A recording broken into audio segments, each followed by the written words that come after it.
Let's switch gears and talk about the stuff you've done outside of the business. I know you've been working, as you said, you've trained a lot of up and coming stars in the industry, but I know you've been involved with helping out with several causes as well. Talk to me about some of the stuff you've done as far as charity work is concerned. Well, I'm married to my lovely, beautiful wife who saved my life here, like Susan Nelson, and her daughter, who's my stepdaughter, Anna. She has epilepsy, and my wife's on the board of Epilepsy Alliance Florida. So we do a lot of walks and charity stuff like that. But we also try to always attend. So we're personally involved in that. We do things. There's another one coming up in April in Hollywood. That's the local one. And but we do a lot of walks for cancers. Being we both lost our parents for cancer, stuff like that. Toy drives, the basic community stuff, in the community, getting out and without food on the holidays and stuff like that. So epilepsy is the main one, being it focuses, around the daughter, and it touches more personally, and the cancer, different cancer things we do for Anthony Rizzo's walk off every year in Parkland.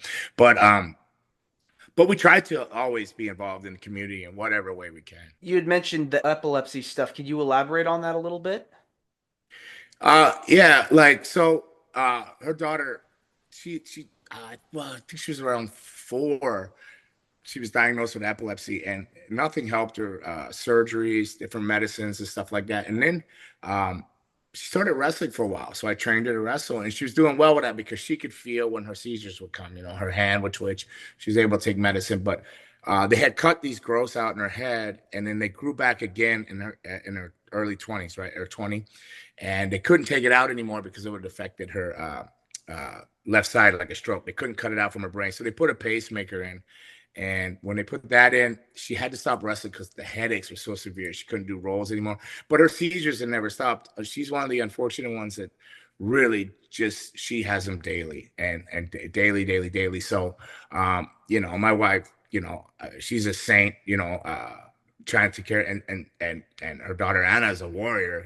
She's an epilepsy warrior going through that. To see somebody have a seizure, we'd be sitting here doing this interview, and then I would hear a big thud, and I'd have to go run, and there'd be a puddle of blood. She's hit her head on the floor or something like that. So it's a frightening, humbling thing at the same time. And so my wife's a saint, going through that, and her daughter Anna, our stepdaughter, is definitely a warrior. And it's no easy task. And anybody out there and their families that are going through that, my heart goes out there to them. And you can reach out if you're in Florida, check out Epilepsy Alliance Florida and stuff like that. And you can see all the cool events. You can go out and support with the different walks. We got one coming up in Hollywood on April 1st or 5th. I think it's the 5th. I'm not sure. Early April, first weekend in April, I'm sure it is. But check that out. Come out and support it. They appreciate it.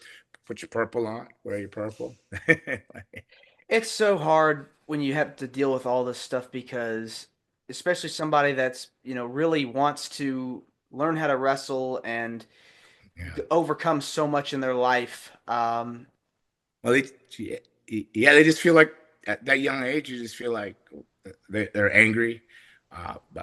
They think, why, if there's God, why is he doing this to them, to them? There's a lot of emotions that everybody else is a normal life, where their mom gets overprotective and drives them completely crazy. So you end up getting a wedge when your mom's just trying to help you so much that you feel, geez, I'm all right, because you've been living with this your whole life, but you can't take away how your parent feels for you, and so they're going to be overprotective. So then you get those clashes of like, fine, I've been like, and it's very frustrating for everybody, and very sad, but they live with it. They learn how, and they're just warriors, warriors. Amazing, amazing what they can go through and still smile.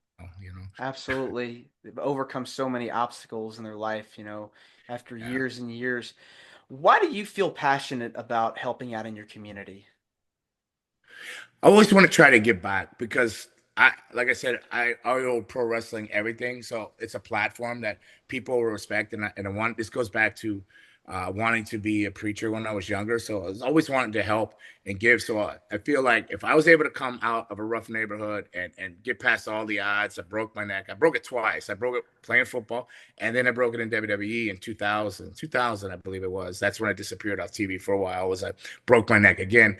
So, but pro wrestling gives you a platform, and you should use it in a positive way. And I'm a Florida dude, South Florida, and I always want to get back to where I live and where I come from. And if I could change somebody's life, because like the path I was on was a horrible path.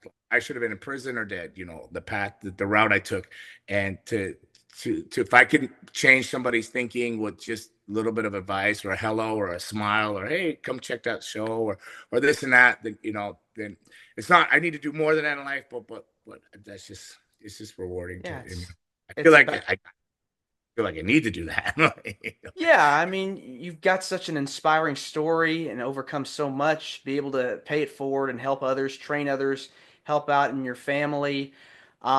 It's very important to make a difference and help out when you need to, when people are going through so much in their life. And